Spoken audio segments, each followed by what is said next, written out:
ಕಾಳುಮೆಣಸು ಜಗತ್ತಿನಾದ್ಯಂತ ಸವಿಯಲಾಗುವ ಒಂದು ಸಾಂಬಾರು ಪದಾರ್ಥ.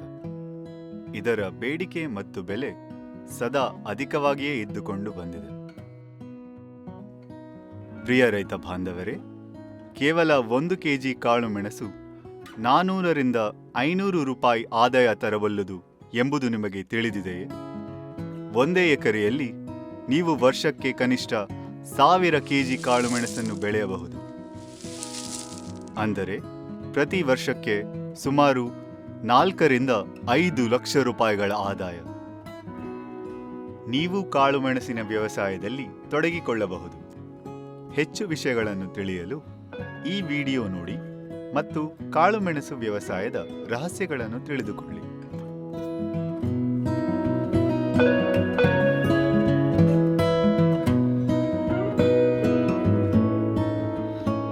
ಕರ್ನಾಟಕದಲ್ಲಿ ಕಾಳುಮೆಣಸನ್ನು ಶತಮಾನಗಳಿಂದಲೂ ಬೆಳೆಸಲಾಗುತ್ತಿದೆ.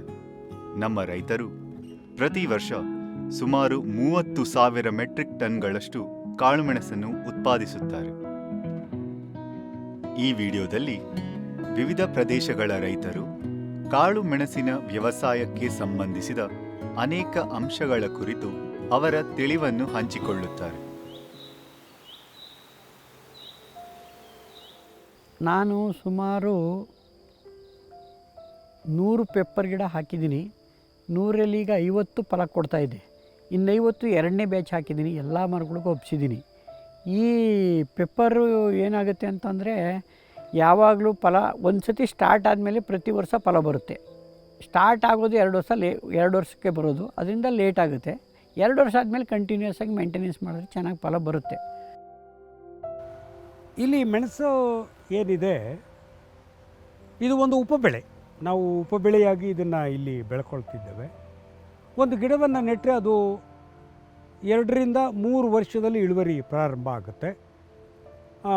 ಮತ್ತು ಗಿಡ ಪ್ರತಿ ವರ್ಷ ಬೆಳ್ಕೊಳ್ತಾ ಹೋಗುತ್ತೆ. ಅದರದ್ದು ಆ್ಯಕ್ಚುಲಾಗಿ ಲೈಫ್ ಸ್ಪ್ಯಾನ್ ಇರೋದೇ 15ರಿಂದ 20 ವರ್ಷ ಇರುತ್ತೆ. ಆರೋಗ್ಯವಾಗಿದ್ದರೆ ಗಿಡವನ್ನು ಇಟ್ಕೊಂಡ್ರೆ 15 ವರ್ಷ ಅದು ಬೆಳ್ಕೊಳ್ತದೆ. ಅಷ್ಟರ ಒಳಗಡೆ ಅದರದ್ದು ಪ್ರತಿ ವರ್ಷ ಅದರ ಇಳುವರಿ ಜಾಸ್ತಿ ಆಗುತ್ತೆ. ಗಿಡ ದಪ್ಪ ಆಗ್ತಾ ಹೋಗುತ್ತೆ ಮತ್ತು ಎತ್ತರಕ್ಕೆ ಬೆಳೀತಾ ಹೋಗುತ್ತೆ. ನಾವು ಇದನ್ನು ಆ್ಯಕ್ಚುಲಾಗಿ 20-25 ಅಡಿಗೆ ನಿಯಂತ್ರಣ ಮಾಡ್ಕೊಳ್ತೇವೆ. ಅದರ ಮೇಲೆ ಕುಯ್ಯೋಕ್ಕಾಗೋದಿಲ್ಲ. ಅದಕ್ಕೋಸ್ಕರ 20 ಅಡಿ ಇದಕ್ಕೆ ಮಾಡ್ಕೊಳ್ತೇವೆ. ಅಷ್ಟರೊಳಗಡೆ ಅದು ಕಂಪ್ಲೀಟಾಗಿ ಬೆಳೆದಾಗ ಒಂದು 8-10 ವರ್ಷಗಳಾದಾಗ ಅದರದ್ದು ಇಳುವರಿ ಮ್ಯಾಕ್ಸಿಮಮ್ ಬರ್ತದೆ. ಆವಾಗ 2ರಿಂದ 3 ಕೆಜಿವರೆಗೂ ಇಳುವರಿ ಹೋಗೋ ಸಾಧ್ಯತೆ ಇರ್ತದೆ. ಕಾಳುಮೆಣಸನ್ನು ಕೇವಲ ಮಲೆನಾಡಿನಲ್ಲಷ್ಟೇ ಅಲ್ಲ, ಬಯಲು ಪ್ರದೇಶಗಳಲ್ಲೂ ಬೆಳೆಸಬಹುದು. ಈ ರೈತರಿಂದ ಈ ಬಗ್ಗೆ ಕೇಳಿ ತಿಳಿಯೋಣ. ಕಾಳುಮೆಣಸು ಅನ್ನೋದೇನು ಮಲೆನಾಡಲ್ಲೇ ಬೆಳೆಯುವಂಥ ಬೆಳೆಯನ್ನಲ್ಲ, ಬಯಲು ಪ್ರದೇಶದಲ್ಲೂ ಬೆಳಿಬೋದು. ಚಿತ್ರದುರ್ಗದಲ್ಲೂ ಬೆಳೆದಿರೋರು ಅವರೇ, ಅಂಥ ಬಿಸಿಲು ನಾಡಲ್ಲೇ ಬೆಳೆದಿರುವಂಥವ್ರು ಅವರೇ. ನಮ್ಮ ಮಂಡ್ಯದಲ್ಲೂ ಬೆಳಿಬೋದು. ತುಂಬ ಮಲೆನಾಡಿಗಿಂತ ಇಲ್ಲಿ ತುಂಬ ಚೆನ್ನಾಗಿ ಬರ್ತದೆ ಮೆಣಸು. ಅಲ್ಲಿ ಅಂದರೆ ಅಷ್ಟೊಂದು ಮಳೆಲೇ ಅವ್ರು ಬೆಳೀತಾರೆ. ಮೆಣಸಿಗೆ ಮುಖ್ಯವಾಗಿ ಬೇಕಾಗಿರೋದು ನೀರು ಅನ್ನೋದಕ್ಕಿಂತ ಮೆಣಸಿಗೆ ನೀರೇ ಶತ್ರು. ಅವಶ್ಯಕತೆಗೆ ಎಷ್ಟು ಬೇಕೋ ಅಷ್ಟು ನೀರಿದ್ರೆ ಯಾವುದೇ ಭೂಮಿಲಿ ಯಾವುದೇ ವಾತಾವರಣದಲ್ಲಾದರೂ ಮೆಣಸು ಬೆಳಿಬೋದು. ಯಾವುದೇ ರೀಜನಲ್ಲೂ ಬೆಳಿಬೋದು. ಏನು ತೊಂದರೆ ಆಗೋದಿಲ್ಲ. ಶೇಡ್ ಕ್ರಿಯೇಟ್ ಮಾಡಬೇಕು. ತೋಟದ ಥರ ಕ್ರಿಯೇಟ್ ಮಾಡಿದ್ರೆ, ಅಟ್ಮಾಸ್ಫಿಯರ್ ಕ್ರಿಯೇಟ್ ಮಾಡಿದ್ರೆ ಮಾತ್ರ ಆಗುತ್ತೆ. ಇಲ್ಲಾಂದರೆ ಆಗಲ್ಲ. ಇಳುವರಿ ಕಡಿಮೆ ಆಯ್ತದೆ, ಚೆನ್ನಾಗಿ ಬರೋದಿಲ್ಲ.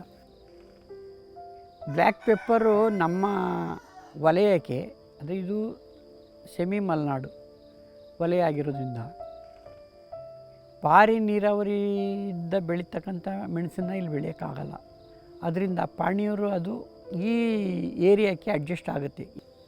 ಬರೀ ಮಲೆನಾಡಲ್ಲಿ ಮಾತ್ರ ಬೆಳೆಯೋಕ್ಕೆ ಸಾಧ್ಯತೆ ಅಂತ ತಿಳ್ಕೊಂಡಿದ್ದಾರೆ. ಉದಾಹರಣೆಗೆ ಕೊಡಗು, ಚಿಕ್ಕಮಗಳೂರು, ಸಕಲೇಶಪುರ ಈ ಕಡೆ ಎಲ್ಲ ಬೆಳೀತಾರೆ ಅಂತ ತಿಳ್ಕೊಂಡಿದ್ದಾರೆ. ಆದರೆ ನಾನು ಪ್ರಾಯೋಗಿಕವಾಗಿ ಅದು ಯಾಕೆ ಬರೋದಿಲ್ಲ ಅಂತ ಫಸ್ಟು 50 ಗಿಡ ತಂದು ಹಾಕಿದ್ದೆ. ಇದು ಸೆಮಿ ಮಲೆನಾಡು. ಪ್ರಿಯಾಪಟ್ಟಣ ಮೈಸೂರು ಜಿಲ್ಲೆ ಆದ್ರೂ ಇದು ಕುಶಾಲನಗರ ಕೊಡಗಿಗೆ ಹೊಂದ್ಕೊಂಡಂಗಿದೆ. ಹಾಗಾಗಿ ಸೆಮಿ ಮಲೆನಾಡಾಗಿರೋದ್ರಿಂದ ಇಲ್ಲೂ ಸಹ ಪೆಪ್ಪರ್ ಬೆಳಿಬೋದು, ಏಲಕ್ಕಿ ಬೆಳಿಬೋದು, ಯಾವುದೇ ತೊಂದರೆ ಇಲ್ಲ. ಆದರೆ ತಳಿಗಳು ಸೆಮಿ ಮಲೆನಾಡಿಗೆ ಯಾವ ಹೊಂದಾಣಿಕೆ ಆಯ್ತದೋ ಅಂಥ ತಳಿಗಳನ್ನ ನೀವು ತಗೊಬಂದು ಬೆಳಿಬೇಕಾಗುತ್ತೆ. ಕಾಳುಮೆಣಸಿನ ಗಿಡಗಳಿಗೆ ಅವುಗಳ ಬೇರುಗಳು ಗಟ್ಟಿಯಾಗಿ ಹಿಡಿದುಕೊಳ್ಳಲು ಒರಟಾದ ತೊಗಟೆ ಇರುವ ಮರಗಳು ಅಗತ್ಯ. ಇವು ದೀರ್ಘ ವಯಸ್ಸಿನ ಮರಗಳಾಗಿದ್ದು ಬಳ್ಳಿಗಳಿಗೆ ಸಂಪೂರ್ಣ ಆಸರೆಯನ್ನು ನೀಡಬೇಕು.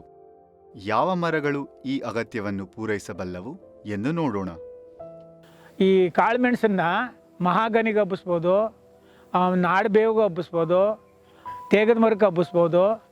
ಹಲಸು, ಆಮೇಲೆ ಅದು ಬಿಟ್ಟರೆ ಹೊನ್ನೆ, ಮಾವು, ಇದಕ್ಕೆಲ್ಲ ತುಂಬ ಚೆನ್ನಾಗಿ ಹಿಡಿಯುತ್ತೆ ನಿಮಗೆ.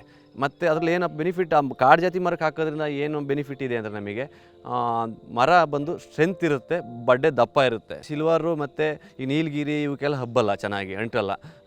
ಸಿಲ್ವರಿಗೆ ಹಬ್ಬುತ್ತೆ ಅಂದರೆ ನೀವು ಸಿಲ್ವರ್ ಈಗ ನೀವು 8 ವರ್ಷ 9 ವರ್ಷ ಕಟ್ ಮಾಡ್ತೀರಿ, ಆ ಕಟ್ ಮಾಡಿದಾಗ ಪೆಪ್ಪರ್ ಹೋಗಿಬಿಡುತ್ತೆ ನಿಮಗೆ. ಡೈಲಿ ಇಯರ್ಲಿ ಒಂದು ಇಯರಿಗೆ ಒಂದು 500 ರೂಪಾಯಿ ಬರುತ್ತೆ ಅಂದರೆ ಅದು ನಿಂತು ಹೋಗುತ್ತೆ ನಿಮಗೆ.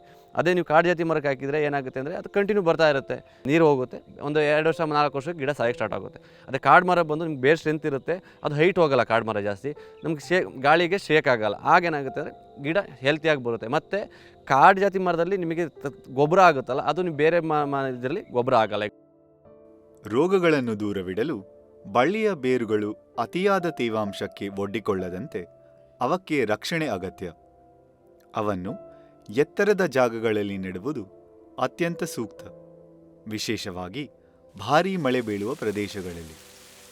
ಆದರೆ ಇದರಲ್ಲಿ ಇನ್ನೂ ಅನೇಕ ವಿಷಯಗಳಿವೆ, ಈ ಬಗ್ಗೆ ಅರಿತುಕೊಳ್ಳೋಣ. ತೋಟದಲ್ಲಿ ಪೆಪ್ಪರ್ ಏನಿದೆ, ಇದಕ್ಕೆ ಯಾವುದೇ ಕಾಯಿಲೆ ಬಂದಿಲ್ಲ ಇದುವರೆಗೆ. ನಾವು ಈ ತೋಟನ ಚೆನ್ನಾಗಿ ಮೇಂಟೈನ್ ಮಾಡಿರೋದ್ರಿಂದ ಕಾಯಿಲೆಗೆ ಯಾವುದೇ ಔಷಧಿ, ಕಾಯಿಲೆ ಬಂದಿಲ್ಲ, ಯಾವುದೇ ಔಷಧಿ ಹೋಗಿಲ್ಲ. ಮತ್ತು ನಾನು ಯಾವುದೇ ಕೆಮಿಕಲ್ ಔಷಧಿ ಉಪಯೋಗಿಸೋದಿಲ್ಲ. ಪೆಪ್ಪರು ಮತ್ತು ಏಲಕ್ಕಿ ಬೆಳಿಬೇಕಾದ್ರೆ ಮೊದಲನೇದಾಗಿ ಶೇಡ್ ಇರಬೇಕು. ಅವರು ICRದು ಗೈಡ್ಲೈನ್ಸ್ ಪ್ರಕಾರ 40-60% ಶೇಡ್ ಇರಬೇಕು. ಅಂಥ ಶೇಡ್ನಲ್ಲಿ ಮಾತ್ರ ಪೆಪ್ಪರು ಮತ್ತು ಏಲಕ್ಕಿ ಬೆಳೆಯೋಕ್ಕಾಗೋದು. ಮೊದಲನೇದಾಗಿ ಆ ಶೇಡ್ ಕ್ರಿಯೇಟ್ ಮಾಡದೆ ಹೋದರೆ ನೀವು ಬೆಳೆ ಬೆಳೆಯೋಕ್ಕಾಗಲ್ಲ, ಅದು ಸರಿಯಾಗಿ ಆಗೋದಿಲ್ಲ, ಇಳುವರಿನೂ ಸರಿಯಾಗಿ ಬರೋದಿಲ್ಲ, ತೊಂದರೆ ಆಗುತ್ತೆ. ಆ ಕಾರಣದಿಂದ ಫಸ್ಟು ತೋಟನ ಶೇಡ್ ಕ್ರಿಯೇಟ್ ಮಾಡ್ಕೋಬೇಕು. ಎಷ್ಟು ಬೇಕು ನೀವು ಅಷ್ಟಕ್ಕೆ ಆ ರೀತಿ ಮಾಡ್ಕೊಂಡು ಕಪಾತ್ ಮಾಡಿಕೊಂಡು ಶೇಡ್ ಮೇಂಟೈನ್ ಮಾಡಬೇಕು. ಆಗ ನಿಮಗೆ ಬೆಳೆ ಚೆನ್ನಾಗಿ ಬರುತ್ತೆ. ನಾನಿವತ್ತು ಏನು ತೆಂಗಿಗೆ ನೀರನ್ನು ಕೊಡ್ತೇನೆ ಅಷ್ಟೇ ನೀರು ಅದಕ್ಕೆ ಸಾಕಾಗುತ್ತೆ. ಮತ್ತು ನಾನು ಅಡಿಕೆಗೆ ಎಷ್ಟು ಕೊಡ್ತೇನೆ ಅದು ದೂರದಲ್ಲಿ ಕೊಡ್ತೇನೆ, ಅಷ್ಟೇ ಅದಕ್ಕೆ ನೀರನ್ನು ಕೊಡ್ತೇನೆ. ಮತ್ತು ತೆಂಗಿನ ಬುಡ ಮತ್ತು ಇದರ ಬುಡವನ್ನು ಎತ್ತರ ಮಾಡಿದ್ದೇನೆ. ಅಡಿಕೆಯಲ್ಲಿ ನೀರು ಬಿದ್ದಿದ್ದು ತಕ್ಷಣ ಬಸ್ಸದ ಆಚೆ ಕಡೆ ಹೋಗಬೇಕು, ದೂರದಲ್ಲಿ ನೆನ್ಕೊಳ್ತದೆ. ಅಡಿಕೆಯ ಬೇರುಗಳು ದೂರ ಇರೋದ್ರಿಂದ 2 ಅಡಿವರೆಗೂ ಅದು ಆಗಿರ್ತದೆ. ಹಾಗಾಗಿ ನೀರು ಬೇಗ ಸರಿದು ಮುಂದುಗಡೆ ಹೋಗುತ್ತೆ, ನೀರು ಒಂದು ಕಡೆ ನಿಲ್ಲೋದಿಲ್ಲ. ಅದು ತೊಟ್ಟಿಕ್ಕಿದ ನೀರು ಕೂಡ ನಾನು ಮೈಕ್ರೋಟ್ಯೂಬ್ನಲ್ಲಿ ಇರಿಗೇಷನನ್ನು ಮಾಡ್ತೇನೆ. ಹಾಗಾಗಿ ಅದು ನಿಯಂತ್ರಣದಲ್ಲಿ ಇರ್ತದೆ, ಇಳುವರಿಯೂ ಕೂಡ ಚೆನ್ನಾಗಿರುತ್ತೆ, ಅದೇನು ಸಮಸ್ಯೆ ಆಗೋದಿಲ್ಲ. ತುಂಬ ನೀರನ್ನು ಕೊಟ್ಬಿಟ್ಟೆ, ಅದು ಅಡಿಕೆಗೆ ತೆಂಗಿಗೆ ಕೂಡ ಕೊಟ್ಟಾಗೆ ಕಟ್ತಾ ಇದ್ದೆ ನೀರನ್ನು. ಅದಕ್ಕೆ ನಾನು ಹನಿ ನೀರಾವರಿಗೆ ಆನಂತರದಲ್ಲಿ ಬಂದೆ. 1-2 ವರ್ಷದಲ್ಲಿ ನನಗೆ ಗೊತ್ತಾಯಿತು ತಪ್ಪಾಯಿತು ಅಂತ. ತುಂಬ ನೀರು ಜಾಸ್ತಿ ಆಗ್ತದೆ, ನೀರನ್ನು ಉಳಿತಾಯನೂ ಇಲ್ಲ ಅಂತ. ಸೊ ಹಾಗಾಗಿ ಹಿತಮಿತವಾಗಿ ನೀರು ಜಾಸ್ತಿ ಕೊಟ್ಟೋದ್ರಿಂದ ಏನಾಗೋಯಿತು, ಆ ರೋಗಗಳು ಬರೋದಕ್ಕೆ ಶುರುವಾಯಿತು, ಅದಕ್ಕೆ ಕೀಟಗಳ ಬಾಧೆಯೂ ಕೂಡ ಜಾಸ್ತಿ ಆಯಿತು. ಹಾಗಾಗಿ ನೀರನ್ನು ನಿಯಂತ್ರಣ ಮಾಡಿದ್ದರಿಂದ ಅದು ಆಯಿತು. ಔಷಧಿಯನ್ನು ನಾನು ಇಲ್ಲಿವರೆಗೂ ಕೊಟ್ಟೇ ಇಲ್ಲ, ಯಾಕೆಂದರೆ ನಿಯಂತ್ರಿತ ನೀರು ಮತ್ತು ಅದ್ರ ಜೊತೆಗೆ ನಾನೇನು ಮಾಡ್ತೇನೆ, ಒಂದಷ್ಟು ಬೇವಿನ ಹಿಂಡಿಯನ್ನು ಕೊಡ್ತೇನೆ. ಅದಕ್ಕೆ ನಿಯಮಿತವಾಗಿ ಅರ್ಧ kg ಬೇವಿನ ಹಿಂಡಿಯನ್ನು 2 ವರ್ಷಕ್ಕೊಂದು ಸಾರಿ 1 kg ಬೇವಿನ ಹಿಂಡಿ ಅಥವಾ ಅರ್ಧ kg ಎವರಿ ಇಯರ್ ಕೊಡೋದಿಲ್ಲ. ಆಲ್ಟರ್ನೇಟ್ ಇಯರ್ನಲ್ಲಿ 2 kg ಕೊಟ್ಟರೆ ಅದು ಅದರ ರೋಗ ನಿಯಂತ್ರಣದಲ್ಲಿ ಇರ್ತದೆ. ಸೋನೆ ಮಳೆ ಹಿಡಿದಾಗ ಆ ಭೂಮಿ ಒಳಗೆ ನೀರು ಹೋದಾಗ ಬೇರೆ ಕರಗೋ ಚಾನ್ಸಸ್ ಜಾಸ್ತಿ ಇರುತ್ತೆ. ನಾವು ಅಬ್ಸರ್ವ್ ಮಾಡ್ಬೋದು, ನಮ್ಮ ತೋಟದಲ್ಲಿ ಅಬ್ಸರ್ವ್ ಮಾಡ್ಬೋದು, ಕಾಡು ಮರದಲ್ಲಿ ಇರೋಷ್ಟು ಮೆಣಸು ಬೇರೆ ಮರಗಳಲ್ಲಿ ಇಲ್ಲ. ಬೇರೆ ಲೂಸ್ ಆದಾಗ ನಾವು ಪೆಪ್ಪರ್ ಹಾಕಿದ್ದು ವೇಸ್ಟ್ ಆಗುತ್ತೆ, ಆ ನೀರು ಹೋಗುತ್ತೆ, ಒಂದು 2 ವರ್ಷ 4 ವರ್ಷಕ್ಕೆ ಗಿಡ ಸಾಯಕ್ಕೆ ಸ್ಟಾರ್ಟ್ ಆಗುತ್ತೆ. ನಮ್ಮದು ಮೆಣಸಿನ ಗಿಡ ಅಂದರೆ ಹೊಲದಿಂದ ಎತ್ತರದಲ್ಲಿ ಹೆಚ್ಚು ಕಮ್ಮಿ 3 ಅಡಿ ಹೆಚ್ಚಿಗೆ ಜೋಗ ಬರ್ತಾವು, 3 ಅಡಿ ಟ್ರಂಚ್ ಇಟ್ಕೊಂಡಿದ್ದೀವಿ. ಆಮೇಲೆ 2 ಸಾಲ ಮಧ್ಯಾಗ ಒಂತಾವು 2 ಅಡಿ ಟ್ರಂಚ್ ಐತೆ. ಅದನ್ನು ಮುಂಗಾರು ಮಳೆ ಪ್ರಾರಂಭದಲ್ಲಿ ಎಲ್ಲನೂ ಕ್ಲೀನ್ ಮಾಡ್ಕೊತೀವಿ, ನೀರು ಸರಾಗವಾಗಿ ಹರಿದೋಯ್ಕೆ. ಮಾತ್ರ ಕ್ಲೀನಾಗಿ ಇಟ್ಕೋಬೇಕು, ಯಾವುದೇ ಮಳೆ ಹೋದಾಗ ನೀರು ತಡೆಯಾಗುವಂಗೆ ಜಿಗಿಲಿಟ್ಕೋಬಾರ್ದು, ಕ್ಲೀನಾಗಿ ನೀರು ಹರಿದೋಗಂಗಿರಬೇಕು. ಟ್ರೈಕೋಡರ್ಮಾ ಸುಡೋಮಾನಸ್ ಕೊಡ್ತೀವಿ, ಒಂದು ಗಿಡಕ್ಕೆ 50 ಗ್ರಾಮ್ನಂತೆ ಟ್ರೈಕೋಡರ್ಮಾ ಸುಡೋಮಾನಸ್ ಕೊಡ್ತೀವಿ. ನಾವು ಡ್ರಿಪ್ ಇರೋದ್ರಿಂದ ಡ್ರಿಪ್ಪಲ್ಲೇ ಎಳಿಸ್ತೀವಿ ಟ್ರೈಕೋಡರ್ಮಾ ಸುಡೋಮಾನಸ್ 2. ಇಲ್ಲದೇ ಇದ್ದವರು ಅದನ್ನು ಕೈಲೇ ಮಾಮೂಲಿ ನೀರಿಗೆ ಮಿಕ್ಸ್ ಮಾಡ್ಕೊಂಡು ಬಿಂದಿಗೆಯಲ್ಲಿ ಗಿಡಗಳಿಗೆ ಉಯ್ಕೋಬೋದು. ಅದು ಉಯ್ಬೇಕಾದ್ರೆ ಭೂಮಿಲಿ ತೇವಾಂಶ ಇರಬೇಕು, ಅದು ನೆರಳಿರಬೇಕು. ಬಿಸಿಲಿಗಾದರೆ ಅದು ಜೀವಾಣುಗಳೆಲ್ಲ ಸತ್ತೋಗ್ಬಿಡುತ್ತೆ. 30 ಡಿಗ್ರಿಗಿಂತ ಟೆಂಪ್ರೇಚರ್ ಕಮ್ಮಿ ಇದ್ದಾಗ ತೇವಕ್ಕೆ ಕೊಟ್ಟರೆ ಮಾಮೂಲಿ ಅದರಲ್ಲಿ ಗೊಬ್ಬರದಂಶ ಇದ್ದರೆ ಸಾವಯವ ಅಂಶ ಇದ್ದರೆ ಅದೇ ಬೆಳೆಯುತ್ತೆ. ಈ ಕಾಳುಮೆಣಸಿಗೆ ಜಂತುಳು ಮತ್ತು ಗೆಜ್ಲು ತುಂಬ ಸಮಸ್ಯೆ ಕೊಡುತ್ತೆ. ಎಂಥ ಡ್ರೈಲ್ಯಾಂಡ್ ಅಂದರೆ ಒಣಭೂಮಿ ಅಂದರೆ ಗೆದ್ಲು ಮತ್ತು ಜಂತುಳಿನ ಸಮಸ್ಯೆ ಇರ್ತದೆ. ಅದಕ್ಕೆ ಬೇವಿನ ಹಿಂಡಿ ಬಳಸೋದು ತುಂಬ ಮುಖ್ಯ. ಅಂದರೆ 2 kg ಹೇಳ್ತಾರೆ, ನಾವು ಒಂದು ಗಿಡಕ್ಕೆ 1 kg ಹಂಗೆ ಬೇವಿನ ಹಿಂಡಿ ಕೊಡ್ತೀವಿ. ಬೇವಿನ ಹಿಂಡಿ ಕೊಡೋದ್ರಿಂದ ಬೇರಿಗೆ ಬರುವಂಥ ಜಂತುಳುಗಳು ಮತ್ತು ಗೆಜ್ಲು ತುಂಬ ಚೆನ್ನಾಗಿ ಕಮ್ಮಿ ಆಯ್ತದೆ. ಆ ಗೆಜ್ಲು ಹತ್ತದಂಗೆ ನೋಡ್ಕೋಬೇಕು. ಮರಕ್ಕೆ ಗೆಜ್ಲು ಹತ್ತಿತು ಅಂದರೆ ಆಟೋಮೆಟಿಕ್ಕಾಗಿ ಗಿಡ ಮೇಲೆ ಎಷ್ಟೇ ಹಬ್ಬಿದ್ರೂ ಅದು ಜಾರೋಯ್ತದೆ ಮೆಣಸಿನ ಗಿಡ. ಬೇವಿನ ಹಿಂಡಿ ಕೊಡೋದು ತುಂಬ ಮುಖ್ಯ ಮೆಣಸಿನ ಗಿಡಕ್ಕೆ. ಜನ ಹೇಳೋ ಹಾಗೆ ಕಾಳು ಮೆಣಸನ್ನ ಬೆಳೆಯೋಕೆ ತುಂಬಾ ಖರ್ಚು ಮತ್ತು ಕೂಲಿ ಬೇಕಾಗುತ್ತಾ?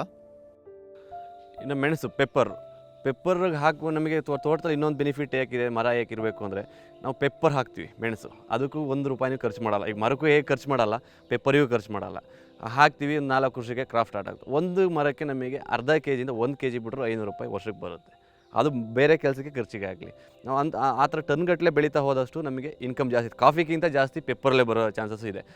ಈ ಮೆಣಸು ಪನೀರ್ 1 ಅಂದ್ಬಿಟ್ಟು ಕುಶಾಲನಗರದಿಂದ ತಂದದ್ದು. ನಾವು ನೆಟ್ಟ 9 ತಿಂಗಳಿಗೆ ಇದೆಲ್ಲ ಹೂಗಳ ಕಡೆಗೆ ಶುರುವಾಯಿತು ಸಾವಯವದಲ್ಲಿ ಮಾಡೋದ್ರಿಂದ. ಮತ್ತು ಮೊದಲನೇ 3ನೇ ವರ್ಷದಲ್ಲಿ 100 kg ಸಿಕ್ಕಿತ್ತು. ಹೋದ ವರ್ಷ 300-350 kg ಸಿಕ್ಕಿತ್ತು.